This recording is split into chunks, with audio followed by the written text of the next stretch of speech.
Yes, alright mga minamahal, it's me again, Alicia nyo, nagbabalik muli para sa ating panibagong video.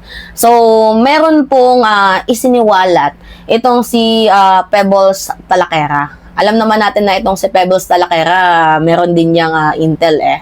So, napag-alaman na di umano according sa kanyang post, na itong si Ka Eduardo ay galit sa ginawang speech ni Senator Amy Marcos. Hindi sa akin galing yung balita galing to kay Pebbles Talakera at babasahin ko lang sa inyo at magbibigay ako ng conclusion. Kasi kung i-connect natin yung mga dots, simula pa lang sa binitawang words ni Amy Marcos, 'di ba? At sa mga naging analyst din ng ibang mga kapatiran, katulad na lang ni Katonying, 'di ba, na binatikos niya itong si Amy Marcos dahil napakawalang respeto. Kung i-connect natin yung mga dots, baka totoo nga na galit itong pamunuan ng INC dito nga po sa ginawang pambabastos ni Amy Marcos. Sabi ko nga, bakit hindi na lang pinatayan ng mikropono yan? Eh syempre, naisip ko din, siguro kaya hindi nila pinatayan ng mikropono dahil unang-una, in-invite nila, 'di ba, ang tao. So, baka magmukhang mas masama pa din ng INC sa harap ng sambayan ng Pilipino kasi televised yan nakikita ng mainstream yan, lahat nakikita, baka maging issue pa. Kasi labag talaga yung ginawa ni Amy Marcos. Unang-una, ang sabi lang doon, ang pag-uusapan about sa GAA. So ngayon, biglang naisingit ni Amy na umuwi na tayo, ading.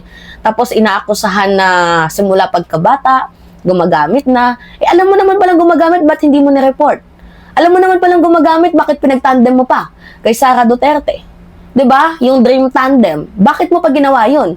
Kung alam mo naman palang gumagamit, yung kapatid mo. At bakit ngayon mo lang ini-reveal? Ang daming katanungan, 'di ba? So imbis na mapabuti, mas lalong napasama sa imahe ng sambayan ng Pilipino itong si Amy Marcos dahil sa kanyang ginawa. 'Di ba? Imbes na mas maging malinis yung kanyang image, mas lalo siyang nasira sa kanyang ginawang paninira. So ngayon, ito yung sabi ni Pebbles Talakera, may nag-message sa kanya. So basahin natin Doc, galit na galit ang Ka Eduardo sa nangyari kahapon. Kaya siya mismo nagpatigil after speech ni Amy. Bukod sa ititiwalag si Ka Bien at Ka Zabala at maraming mga ka-erds dahil sa speech nila at planong pag-oust sa Ka Eduardo, please call me. So ngayon mga minamahal, nang dahil sa ginawa ni Amy Marcos, mukhang meron patuloy ititiwalag. May maititiwalag pa di umano. Dahil sa ginawang kabastusan ni Amy Marcos, talagang nandamay ka pa, Senator Amy. 'Di ba? Kaya nga sabi ni Katonying parang bastos naman ang ginawa niya ni Amy Marcos. Ay hindi yun yung tamang words na ginamit ni Katonying. Parang walang respeto sa madaling sabi kasi paulit-ulit siyang pinaalalahanan na yung pag-uusapan natin ay tungkol sa GAA. 'Di ba? Sinabi yan ni Katonying sa Dos por Dos interview. Wait lang. Meron akong video ni Katonying Pakita ko sa inyo for proof na totoo yung sinasabi ko at hindi ako gumagawa ng fake news. Wait lang. Yung bang marirealize mo kapag ka nabasa mo halimbawa, yung isang nabasa ko kong batsero, ganun pala. Alam pala niyang may ganyan kung si Senator Amy ang tinutukoy. Ba't niya sinuportahan pa tumakbo? Yun na nga. It makes sense, It makes sense. Kung talagang sinasabi niya noong pagka-asawa, bata, noong nakakinasal, etc. May mga ganung bagay na marirealize. Kaya nga may mga analysis na sa halip na makabuti sa kanya, personally kay Senator Amy yung kanyang ginawa ay lalong napasama. Siya ang mas napasama sa nangyari dahil sabi nga ni Senator Ping, very un-Filipino. Saka yung isang bagay pa, kumbachero, kung meron silang intensyon na baklasin sa Malacanang, pababain sa Malacanang, noong may INC rally. Kasi ang gusto nilang nung iba isabay dun o kaya gamitin yung INC rally. Crowd kasi. Para persahin ng Pangulong Bongbong Marcos na nabumba sa pwesto. Nag-backfire pa. Dahil sa yung mismong ang pamunuan ng Iglesia ni Cristo, ang nabigla doon sa sinabi niya dahil hindi naman yun ang paksa ng kanyang tatalakayin dapat. Hindi tuloy. Tungkol sa, hanggang bago umakyat pa na si Senator Jaime Cumbachero, nire-remind siya na, stick with the topic ha. Ang topic ay General Appropriations Act lang. Bago So, yan ibang lang. mga speakers dito, mula pa kanina, at pati mga speakers kahapon, ay walang binabanggit tungkol sa destabilization, Ayan. papabagsak sa gobyerno. At totoo nga, ayaw ng INC na pabagsakin ng gobyerno, hindi ganun ang layunin. Hindi ganun ang layunin. Umuo naman daw. Oo naman. Umuo Kaya naman daw. yung pala Oh, 'di ba? Umoo. Si Senator Amy Marcos. Nanggaling na mismo yan sa bibig ni Katunying, ah. Umoo, pumayag, 'di ba? May usapan si Katunying. May usapan ng INC, ang organizer, 'di ba? Kay Amy Marcos na ganito lang yung sasabihin about transparency, about public accountability.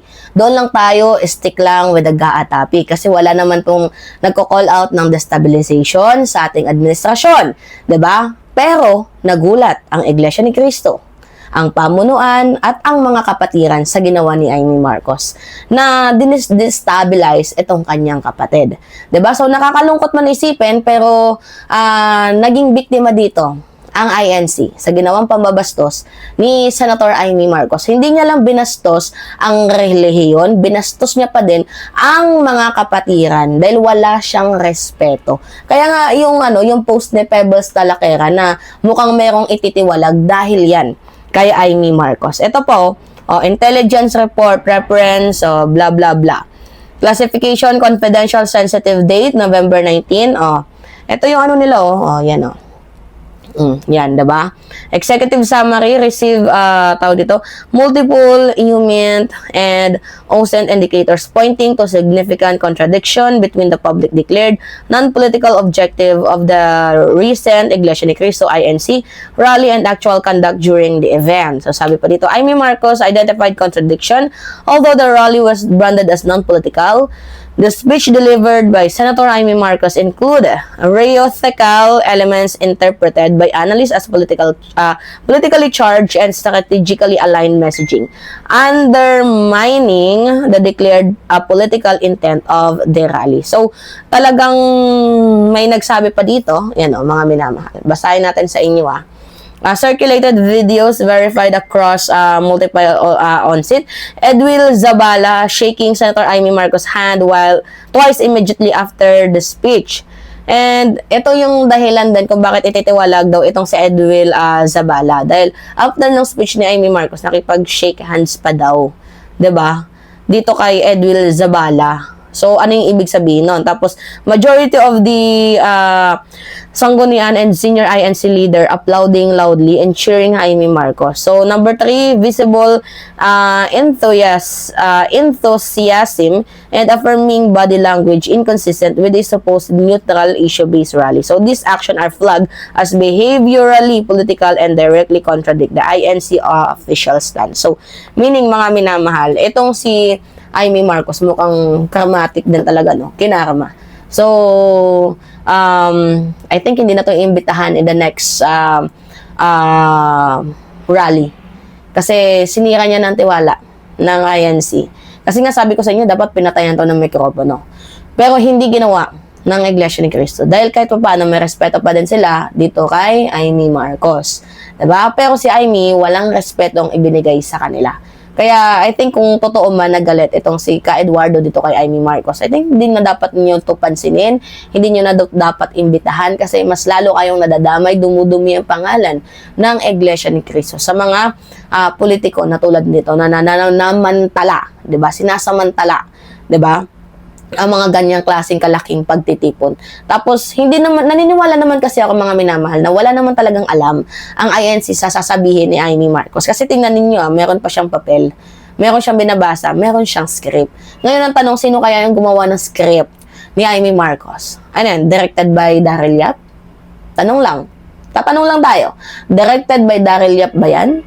Itong ginawa ni Amy Marcos na nag-speech siya tungkol nga po dito against sa kanyang kapatid, 'di ba? So, kabastusan. sobrang literal na nabastosan ako kay Amy Marcos. Hindi niya lang binastos ang relihiyon, binastos niya pa ang mga tao na naniniwala sa transparency advocacy and sa public accountability advocacy. Alright, mga minamahal, yes, kayo, ano yung masasabi ninyo? Pahingi lang ako ng comments, likes, and share. And also, don't forget to click the subscribe, mga minamahal. And always hit notification bell para lagi kayong na-update sa mga video na ina-upload natin. Maraming salamat at ingat, mga kababayan!